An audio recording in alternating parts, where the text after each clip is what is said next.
Se a reencarnação é uma realidade, por que a gente não se lembra das nossas vidas passadas? Essa é uma daquelas perguntas fascinantes do pensamento espiritual, e parece até um paradoxo, não é mesmo? Hoje, a gente vai mergulhar no que a doutrina espírita nos diz sobre esse grande enigma. Bom, vamos direto ao ponto. Essa pergunta aí não é uma pergunta qualquer, não. Foi exatamente essa a questão que Allan Kardec, o codificador do Espiritismo, fez aos benfeitores espirituais. E a resposta que eles deram, olha, é a base de toda a nossa conversa. A resposta que veio do plano espiritual não aponta para uma falha de memória ou, sei lá, um defeito no sistema. Muito pelo contrário. Ela mostra esse esquecimento como um ato de profunda sabedoria divina. Um mecanismo pensado com um propósito muito, muito claro. Imagina só o choque.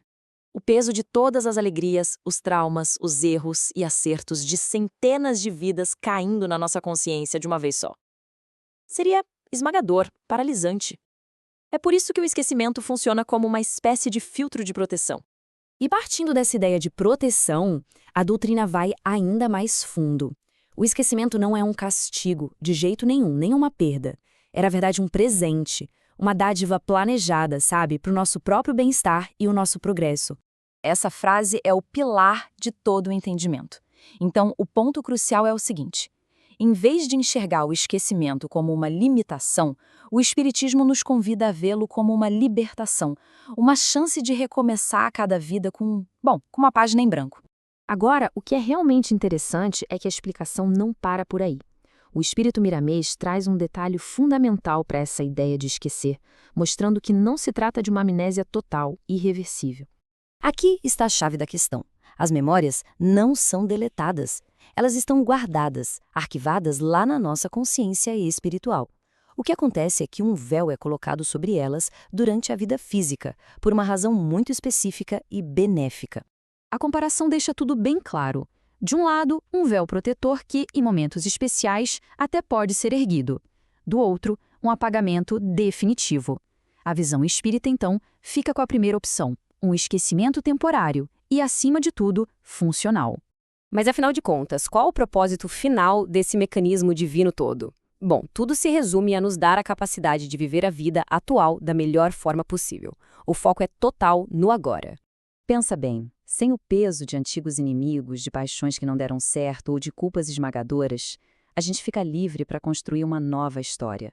Isso nos permite focar nos desafios desta vida, ganhando confiança para agir e ir limpando nosso fardo espiritual sem as distrações do passado.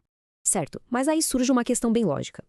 Se a gente não consegue lembrar, como é que vamos aprender com os erros do passado para não repetir tudo de novo? A resposta, segundo a fonte, não está em visões espetaculares, mas em algo muito mais próximo de nós.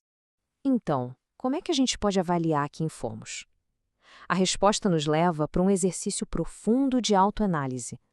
O laboratório para entender o nosso passado não está em outro lugar, está dentro do nosso próprio presente. Os ecos de quem fomos estão gravados no nosso caráter de hoje. Sabe aquelas aversões ou medos que parecem irracionais? Ou talvez uma generosidade que surge sem uma origem clara? São pistas, as nossas tendências que já nascem com a gente, nossas aptidões e, principalmente, nossas dificuldades e defeitos.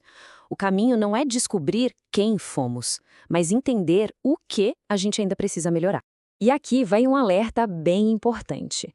Essa busca por saber se fomos uma figura histórica famosa ou alguém importante, na maioria das vezes, é só uma armadilha do ego. A verdadeira necessidade espiritual não é alimentar o orgulho, mas sim identificar as fraquezas para poder trabalhar nelas. Então vamos caminhando para a conclusão que foca no que fazer daqui para frente. Se o passado se manifesta no presente, é no presente que a gente pode curar e transformar tudo isso. O conselho é super prático.